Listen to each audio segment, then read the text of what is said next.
Hi, welcome back to my channel.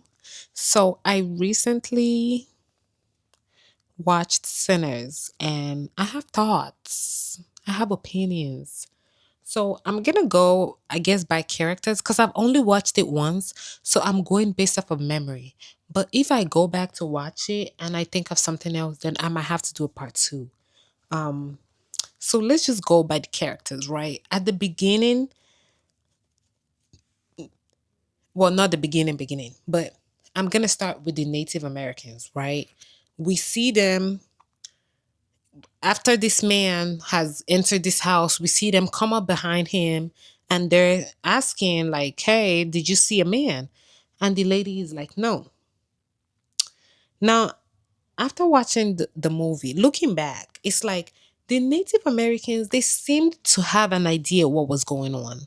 They were prepared to take care of the issue. They knew who he was, what he was, and it seemed like they seemed to be vampire hunters, to be honest.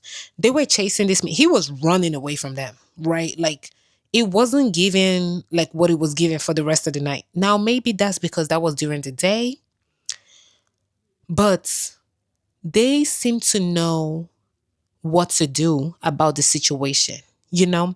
And I find that very telling because, it's originally their land. So if anybody is going to know something about what's going on, it would be the people that have been here for generations, the Native Americans. I just found that symbolism very interesting because that's the only time we saw them in the entire movie. And it was a very it was a perfect time to see them, I believe, right? So they knew what was going on, they knew how to deal with the vampires. But the lady, because of her biases, which we'll get into later when we talk about her, she wasn't willing to listen to them, right? They she did not even welcome them at all. She had that gun up immediately. She was like, I don't know what the you think you're doing here, right? Because of the biases of trying to protect the white man versus these Native Americans, right? But what I liked about them is they knew they had the wherewithal to like be like, you know what? We have to protect ourselves. We have to put ourselves first. Um, because they knew that that woman was as much a danger to them as the vampire, right? And they also could see that the sun was going down. They were like, look, this woman could kill us right here for what? Because we're trying to protect all these other people, right? Because think about it, even though they know what to do, they know not to let the vampire into their house, right? So, but they were trying to catch it and kill it for other people, including that lady. They were trying to protect her, like, bro, you don't know what you just let into your house. But she was willing and ready to kill them on the spot. So they were like, look, we have to put ourselves first, right? Before this lady kills us for one, and before the sun goes down, and then we're left outside with no protection um for this vampire to kill us too. So they had to go. They knew they couldn't stay out too late. So they simply went on their own way. I was like, God help y'all. I mean, I don't even blame them because what else could they have done? They did the best they could. They tried to warn her, but she she had that gun in their face. She wasn't listening. She So now let's talk about Joan and Bert. That's the white people, right? The white lady and her husband. Okay. What I took from them, the lesson I took from them was they were lackeys from the beginning to the end. Like there was no point in time. Actually, that's a lie. They only made decision at one time, which was to let danger into their house because they didn't have a proper sense of preservation, right? So I don't know if it was mentioned in the movie, but when I searched it up, it said that these people were KKK and siblings of, well, not siblings, but relatives of the white man that sold them the killing floor. I don't know how true that is, but seeing as it was in 1932, probably all them white people were KKK. So I'm gonna go according to that. I'm not sure how that is, but I have to watch the movie again to be sure. But see, they were just as KKK members, they were just going by what they were told, right? Hate all these people, hate all these other groups except white people. Protect other white people, fuck them other groups, right? So that's why she did not listen to the Native American man, but also that's why she let the man into her house in the first place. Think about it. If it was any other group of people, she would not have let him in. But because it was a white man, she let him in. She let the danger in. She didn't think, what's this person doing? She didn't ask, they didn't ask those questions. They were like, you know what? This is one of our brothers. He looks like he needs help. So they let him in. Right? Now, when the Native Americans came to warn her, she didn't care. Because once again, she was always going to take the white man's word over a Native American man's word. I don't see anything they could have done for her. I don't see any point in time where she possibly would have listened to them over listening to this man. It would not have happened, in my opinion, right? So, yeah, there was nothing that could have been done about those people getting turned, except maybe if the Native Americans had gotten to him before he got to their house. And obviously that didn't happen. So, I mean, and something else, like I said, they were lackeys outside of the decision of letting that man in and not letting the Native Americans in. They did not make not a single decision the rest of the movie. And them letting that man in and not letting the Native Americans in wasn't even really their decision because they were under the control of the KKK mindset, right? So it's like they didn't have not a single original thought. They had not an original thought the entire movie. Because first they're following the KKK doctrine, and then they were under the control of Remick, who was like the original vampire for the rest of the movie. They were doing what he was doing, they were saying what he was saying. They did not have a single original thought for the entire movie. That's sad. That's sad, yo. Um,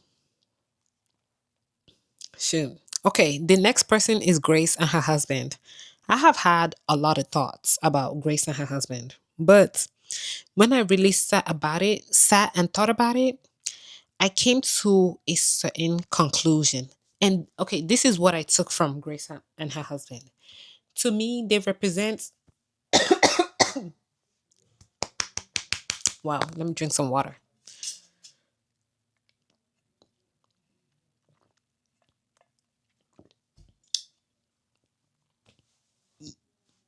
To me, they represent people that are not black but also not white. These people, to an extent, are able to go in both circles, right? They're able to infiltrate both sides of the coin to an extent, right? And so these people also represent people that they're okay taking a part in black culture. They're okay staying for the party, right? Because see, Grace and her husband could have made the signs and taken themselves back home immediately, and they would not have been in this situation. But they stayed for the party. And I don't remember them ever being explicitly invited. They just stayed for the party like everybody else stayed for the party, right? They they were enjoying themselves, they were drinking the drinks, they were dancing the dances, listening to the music, and vibing with everybody else. But as soon as some shit went down, they were the first to like pack up their shit. Because remember, all the party goers were kicked out. People they were kicked out. After Stack got bitten, they were like, all of y'all go, party's over, go.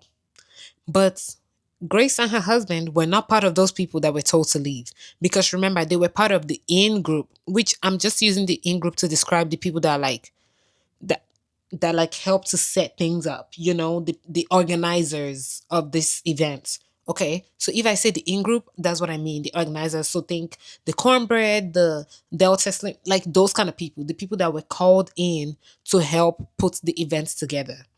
To me, that's the in group. That's what we're gonna call them for the sake of this discussion, right? So Grace and her husband were part of the in group. They weren't kicked out, but they were talking to themselves and they were like, look, we don't know what the fuck is going on. We're gonna date. Like, go grab our shit, we gotta go. Because they did not consider themselves to be a part of the group. They did not think they should be there to help figure out what was going on. Because to them, it like this not their shit. They don't look, this ain't got shit to do with them. They got to go.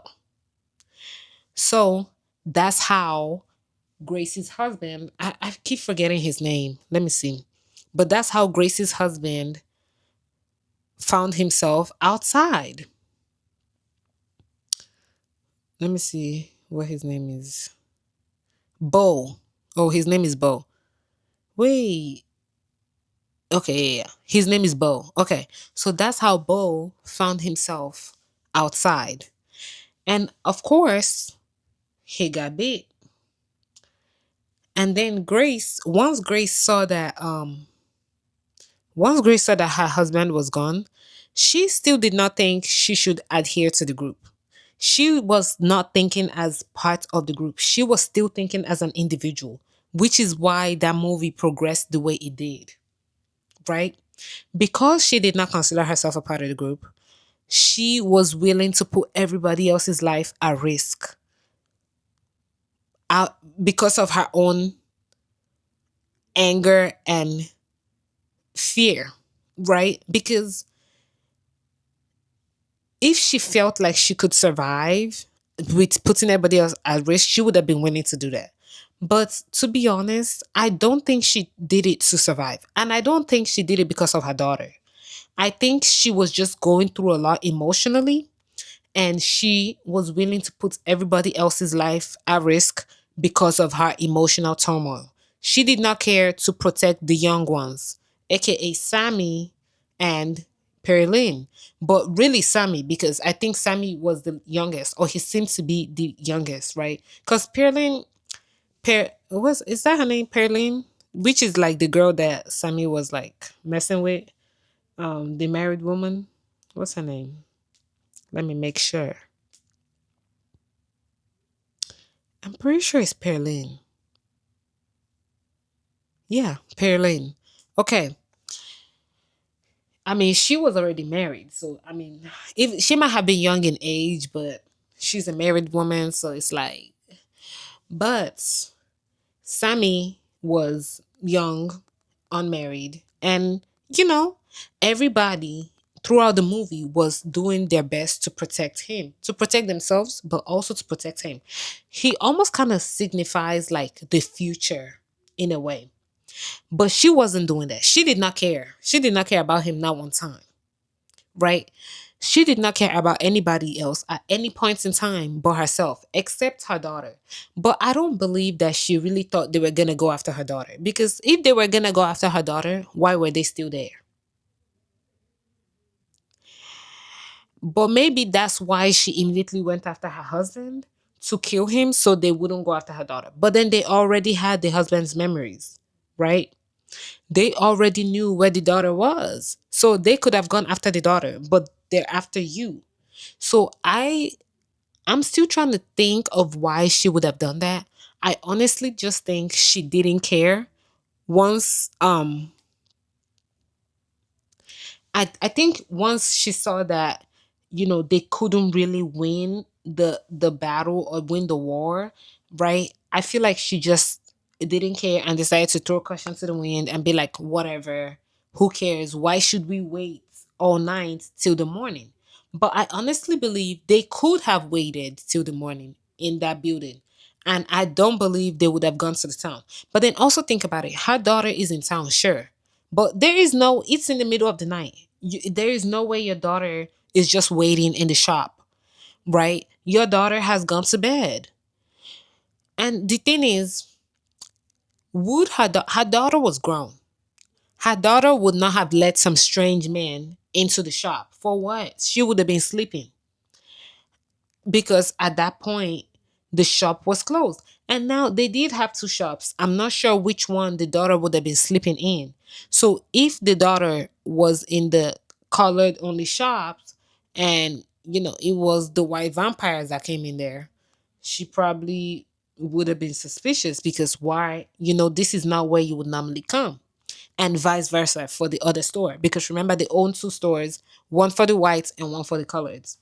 Okay, so that's just how I feel. I feel like if she had seen herself as a part of the group, if she had seen herself as one of them, she never would have invited those vampires in, no matter what. Because she would also have cared about the other members of the group that were still alive. She would have cared about their lives, but she didn't. She put all their life at risk because she didn't care. Um,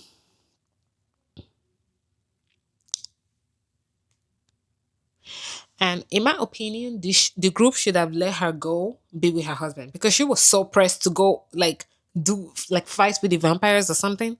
They should have let her go. And that's something else I took from her character. Some people, you just have to let them go do them. Otherwise, they're going to bring the trouble in. You need to go let them fight their demons outside. Otherwise, they're going to invite the demon to fight with all of you. So now all of you have to deal with this demon, when you could have just let them go deal with the demon outside. That's something else I took from her character, right? Because some people will sacrifice everybody's well-being just for shits and giggles, right? Okay, maybe it's not just for shits and giggles, but out of whim, right?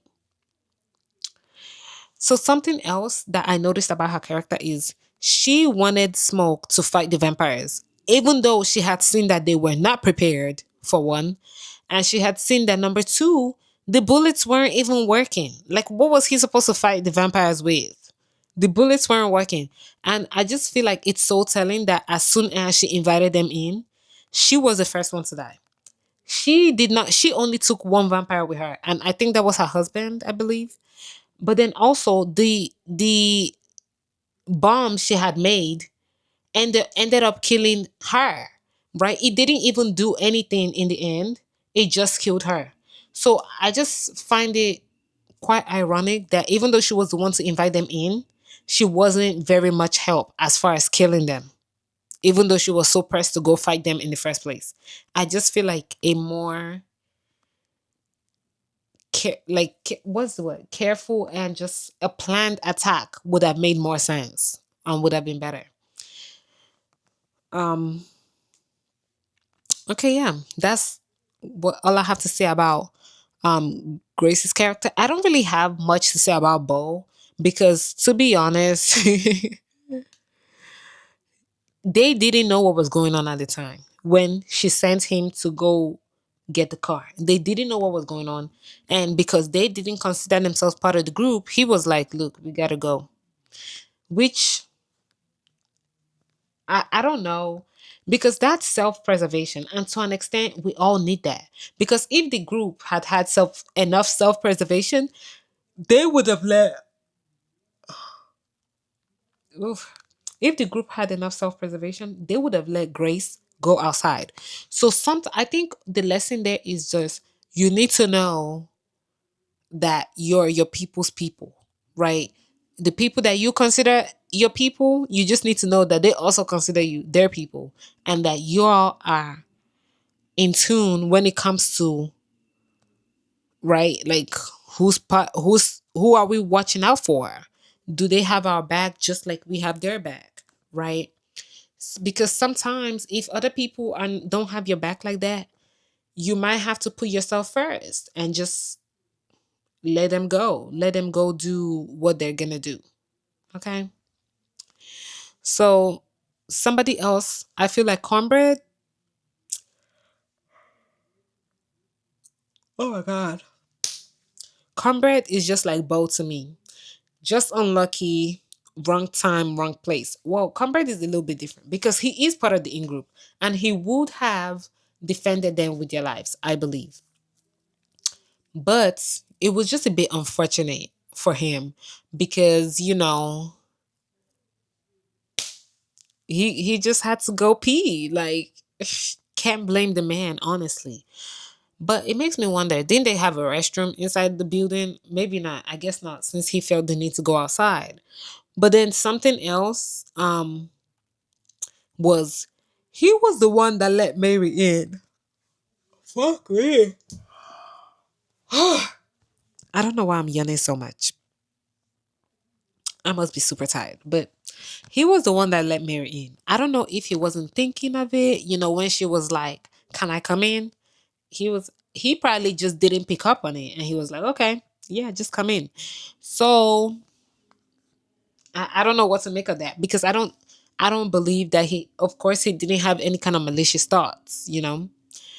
He just let her in.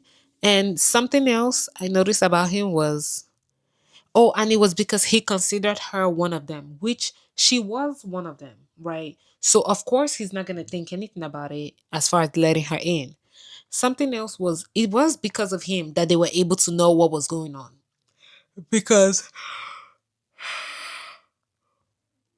he came back and he was trying to get into the club. So that's how they were able to figure out exactly what was going on, right?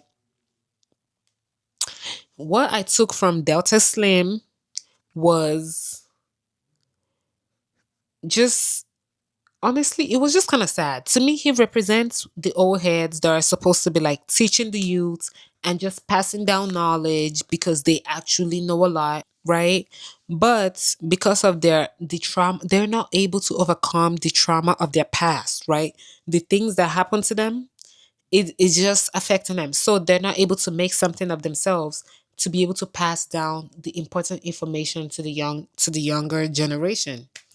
But so those kind of people, they just settle for survival, right? Like this man was literally just like, look, I play at this club every week, every Sunday. I'm just gonna go to the same club, get my little money, drink my beer, right? Like I'm just gonna keep living on till I die.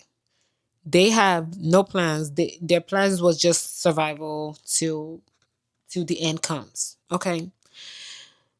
But when it came down to it, he was willing to sacrifice his life because he did see value in what they were doing. So even though he was only able to help them so much, right?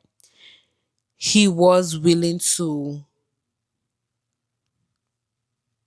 stand behind them and protect them as much as he could, which is why he was like, they would have to get through me first, right?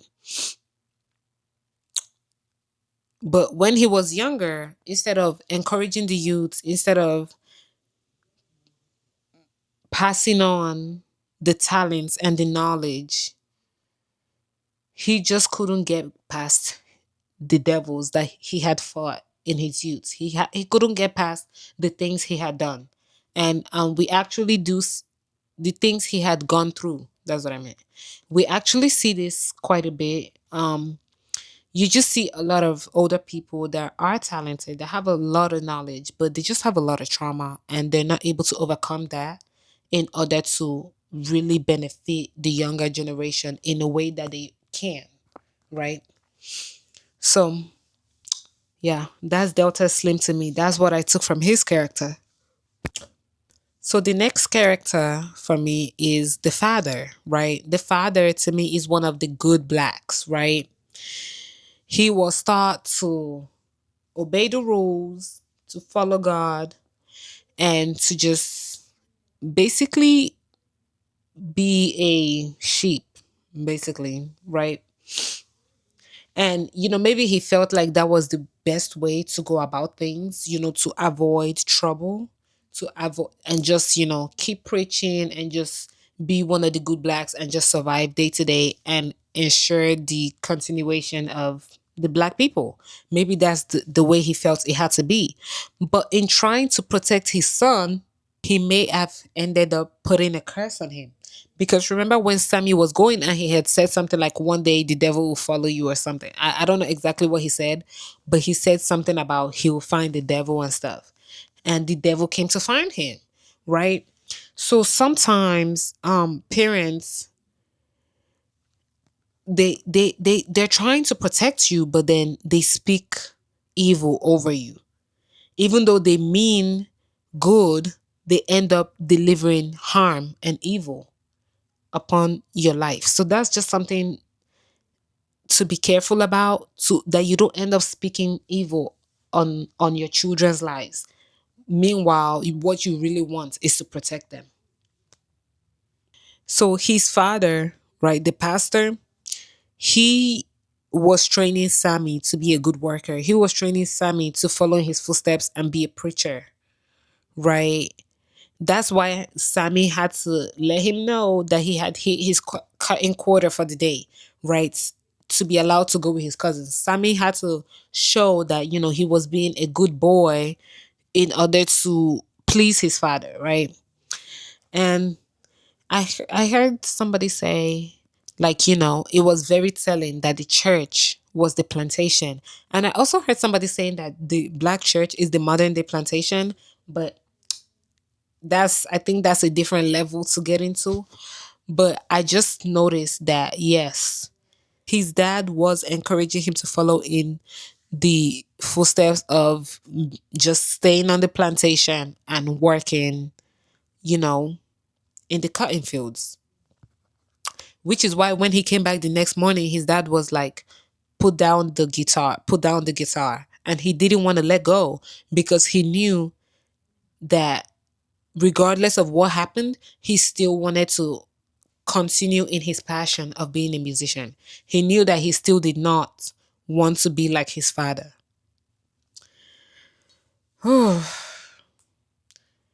We have Pearline next. Hold on, I'm a little cold, so let me go grab a jacket. Hold on. Next is Pearline, right? I don't know. I feel like, you know, she was just a nice girl. Now she was cheating on her husband, but I remember reading what's it called? Is it Raising in the Sun? No, it's Their Eyes Were Watching God. I believe, and the main character, she basically married this old man because he had land and money. And back then, if you were pretty and there was a man that was interested, even if he was super old, he had land and money, so you would just marry him. You would get married off to him. And that's probably what the situation was with Perlin, right? It was probably some way older man. And because she said she was a married woman, and we could see she was well kept, and she's a pretty girl. So she was probably just excited to be around, a man her age. He was interested, he was fine, he was talented. She was like, girls just want to have fun, right? Like, she's a young girl. The girl just wanted to have fun. She got caught up, y'all. That's it. She got caught up. She just happened to be there wrong night. Yeah, I mean,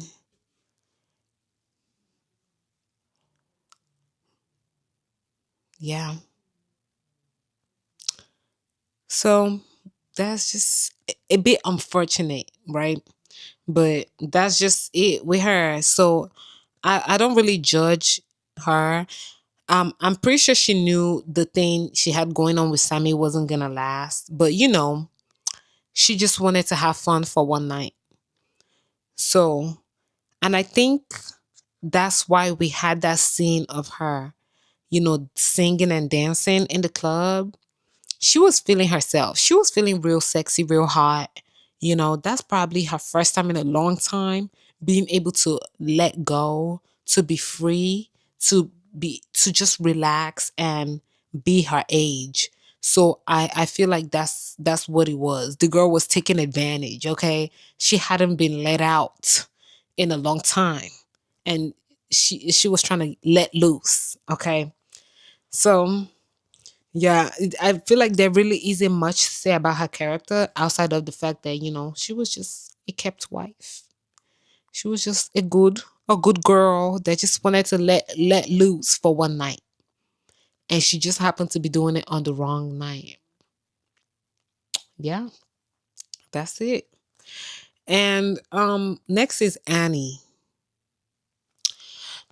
So I had seen somewhere that people didn't really clock that her and Smoke were a thing. I felt like it was pretty obvious from the beginning. Like as soon as they were together, like when he first appeared in her house, at first I was like, "What?" But then literally the next scene, I was like, "Oh, what's going on here?" But as soon as they started talking, I was like, "Oh, what's going on here?" And they didn't waste no time. In that first scene, they let us know what was up. They didn't waste no time. Okay. So I don't know why people were trying to be funny, acting like, to me, their romance was more romancing than um Mary and Stack's romance. Right. And it's not because she's only an eight black. It's just because I feel like, okay, Annie and Smoke's romance was more current. It was more adults, right? It was more grown. Like I don't know how to explain it. It was just, and it seemed more pure, because you have to think the first time we meet Mary, she's calling him boy. That already, I was like, oh, oh. But then even when they have their scene, it's very dirty, because mind you, she's a vampire at this point. So we weren't allowed to enjoy it. We were never allowed to enjoy their romance, right? I think that's the difference. So with Annie and Smoke, we were allowed to enjoy the romance that was there, right? The talking, the touching, the kissing. It's like, oh, it's real nice. It's real, oh, y'all getting it, y'all getting hot. Okay, right? And then throughout the rest of the movie, we see how they really care for each other. And then it's revealed at the end that the person that was lost was actually their child, right? Which, of course, we didn't know at the beginning. Meanwhile, with um, Mary and Stack's romance, from the get go, they never let it be sweet, right? From the get go, it was already muddy, right? From her being passing, and then them meeting where they met, him not wanting to talk to her for real, her calling him boy, and then being like, "Oh, which one of you is it?" Right? That conversation was not very, like, romantic. It wasn't very long lost romance, like, "Oh my god, I missed you." It wasn't that. It was very rough as far as romance goes. And then when they do have sex, when they do have the physical intimacy, it doesn't feel right, because she's already a vampire. So we're scared for his life. We weren't even able to enjoy it for real. The only time we're able to enjoy is like when they were dancing, but she's a vampire. So we're scared for him. We're like, "Oh, what's about to happen?" I seen it when saw it, baby. I couldn't enjoy that scene, okay? Because I was like, "Oh my god, oh my god, oh my god." When Sammy opened the door and seen them, and he closed the door, I was like, "No, no," because I could just feel that something was about to happen. So I feel like that's the biggest reason I enjoyed um Annie and Smoke's relationship more, because it felt very sweet. It felt more pure. And then I don't know why they did that. Because if you think about it, look at the kind of ending they had, right? In the end, Smoke is like, he sees Annie in the future. He sees Annie waiting for him with their child, right? She's wearing white. It seems more like he's going to heaven. He's like, this is a fantasy for him, right? When he's dying. Meanwhile, we see Stack and um Mary, they're undead. They're just living on forever and ever. So like, so we have these demons, and then this, so we have this twin that is a demon, and then we have this twin that is going to heaven, in a sense, right? So I feel like that's something with the twins. They play two sides of the same coin throughout the entire movie. So that those are just two things I wanted to highlight about the ladies, right? The types of relationships they had with these men. Um and I think it was a bit ironic because watching the when you watch the twins, you would think Smoke would be the one that would care a lot about, living on forever and ever. But I mean, but then he was the one willing to die without being turned to go be with Annie. Meanwhile, Stack was the one that ended up, staying here on Earth forever and ever. I mean, not like he had a choice, really, right? He didn't choose that. But also, he got to stay with his lovely. So there's that. Um, okay, about their individualities, though. I would say Annie, the fact that she was more of a herbalist type of person, she was more of a slow life kind of person, and she was willing to she was a free thinker. Actually, both women were free thinkers in different ways. So Annie was a free thinker, and she was still staying attached to her roots, even though it had been demonized, even though she was like, it's not supposed to be the thing she's doing now, right? Because she's supposed to be a Christian now. But she was still following the practices of her ancestors in the best way she knew. And it was working because I remember that scene where Stack was trying to bite Smoke. It seemed like he was trying to, but he couldn't. It seemed like he couldn't. And I believe that it's because of the mojo bag that what's her name had given him, that the lady had given him. I believe that that's why he Stack couldn't bite Smoke. So it did protect him, even though he didn't necessarily believe in it. He still wore it out of love for her, and in the end, it did protect him. Um, So I like that Annie was willing to stand true to herself and be, I don't know if she was like a root worker or just practicing hoodoo or whatever she was practicing.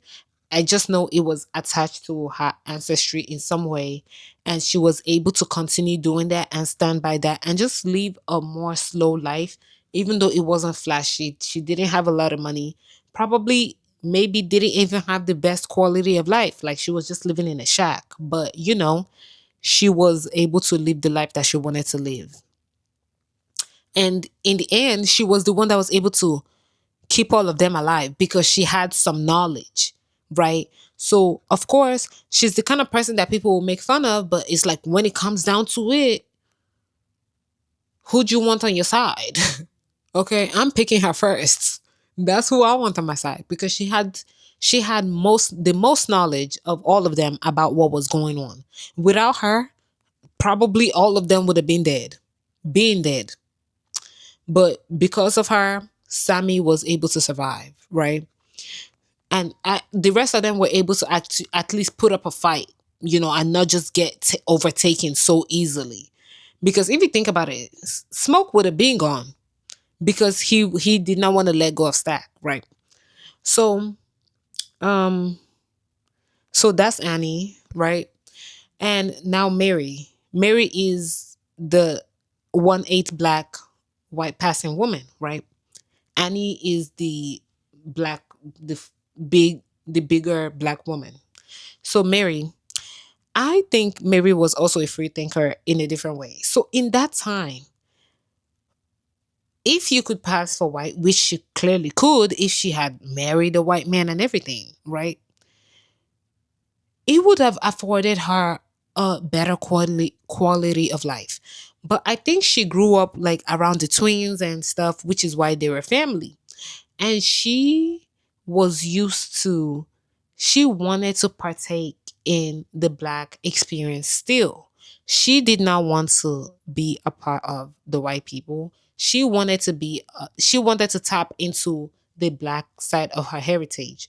Now, which was why she wanted to be with them. She wanted to be with Stack. So even though Stack left, she still came back, and she still when he came back, she still wanted to be with him. But Stack was trying to put her first. He was trying to put her, to secure her future, because he knew what it could be like if she was with him, right? They would, I mean, she just would not have that good of a life as far as life quality compared to if she was with a white man and she was able to have more money, she was able to have possessions, she was able to have these kids that would eventually have like a better quality of life. She wouldn't have to be on the plantation. And the truth is, the twins didn't see themselves as good people. So I imagine he also didn't want to deal with that, right? The fact that he's not really a good guy and they're not going to have a good reputation, and he didn't want to saddle her with all that. But I think she was a free thinker, and she was able to look outside what they were being told and decide for herself the kind of life she wanted to live. And maybe some people would have chosen a different life for themselves, but she was able to choose what she wanted. And I mean, nobody can fault her for that, which was why she was the family. Now, where she messed up was thinking that the privilege she got for being a white person during the day was going to work at night. So, she went out there and said, I just want to see if you're a good folk. She did not understand that, like, look, look. Okay, you know what? What I'm thinking about? I think it might have something to do with the fact that I think there was some symbolism in that. And the symbolism probably has something to do with the fact that she was around the black people. If she had stayed with the white people, she would have been safe, as in if she had stayed at home. But she was put in danger because she chose to surround herself with the black people. So she got treated like one of them. I think that's the symbolism there for her. But I can't really be hating her for being an eight, because even back then, like, that one drop rule was strong. If anybody had found out, she definitely would have been thrown back with them, you know? So I do think that there was a measure of courage in her to still hang out with the black people that knew her, right? And that knew her family heritage, even though she was white passing and she was married to a white man, and basically deceiving everybody to as white, right? Because she had to be pretending to be white to be able to meet this white man and marry this white man. So I do think there was a measure of courage there to still want to partake in the black side of her, which she probably grew up with. So she probably grew up with that part, and still wanted to engage in that, even though she knew that it could lead to her demise, which it did in a sense, you know. And finally, the twins. I actually, because the twins were presented as basically no good men, but I don't think they were. I think the twins just represent the dichotomy of life as a black person, especially a black man back then. Because if you think about it, the twins did the right thing by the right thing. They were soldiers, and then they went to Chicago to make it, and then they realized that Chicago wasn't really all that. Then they realized that there wasn't that much difference between the South and the town, because it seemed like, oh, let's go to this town, let's go to Chicago where we can be free, blah blah blah. But then they realized that even that freedom, it wasn't really freedom, which is why they decided to come back and make something of themselves with the money they had made. But see, as soon as they came back, they were being judged, right? From the get go, people were judging them. Now, granted, they were conning people still, right? With the wines and the beers, and they did have a line in there that made it known that it wasn't really Italian wine and Irish beer and blah blah and whatever whiskey, right? But even with that, they were selling people a fantasy that the people wanted to be sold. And they were using their skills the best way they knew to like create this new place in town where they could party, right? So, you know, and in the end, Sammy gave his life for the cause, right? Because he didn't have to, he was alive. He could have gone back to Chicago or whatever, right? He could have abandoned the building, gone back to Chicago, being like, fuck it. But he gave his life to ensuring that those Klan people would not continue to terrorize the next generation. And he gave his life to make sure that he could put a stop to it at as much as he could, right? So to me, he gave his life for the cause. He didn't stop just because his brother was gone. He didn't give up hope.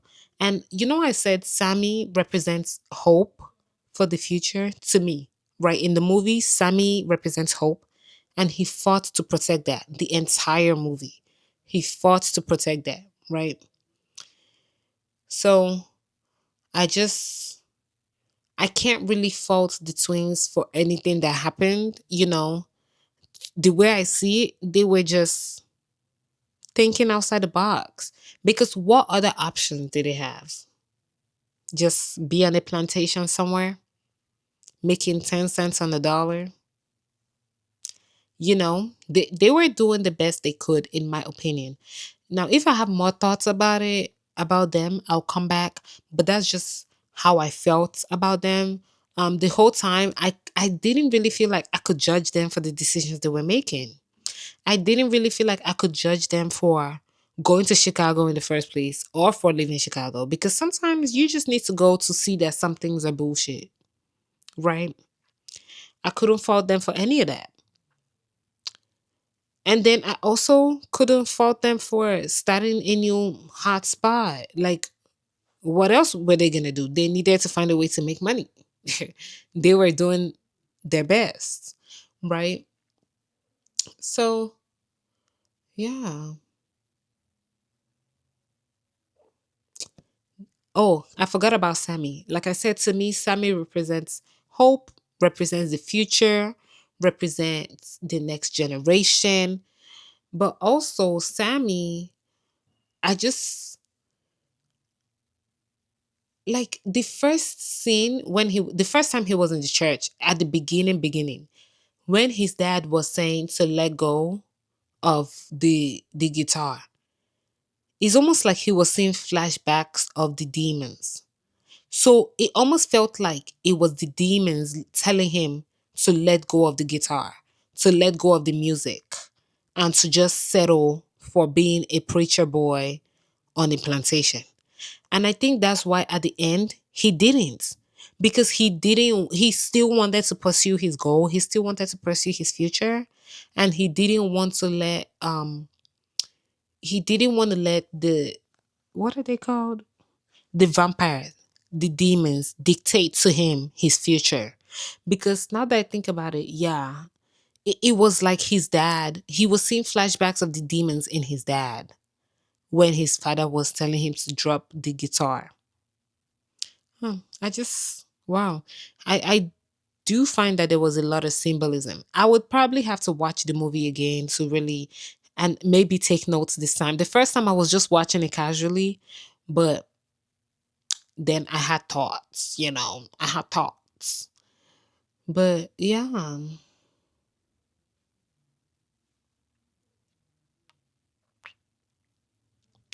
that's it. That's it, folks. That's everything I have to say about the topic today. Yeah.